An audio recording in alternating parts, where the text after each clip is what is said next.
мы национальная республика, мы не то, что кто-то из нас является ханжой, нет, конечно. Мы понимаем, что время идет, берет свое, но порой такие проявления в рекламе, они, конечно, возмущают. И визуально они, конечно, вызывают шок. Молодежь проходит, ну, она может проходить 1 день, 2 дня, на 3-й день ей покажется, что это норма.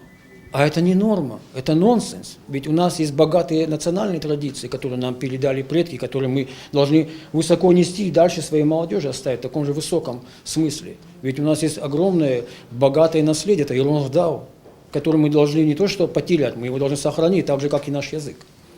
А эти вывески на английском языке, ну, понятно, нужно, возможно, иногда где-то что-то, но чтобы они заполонили все пространство.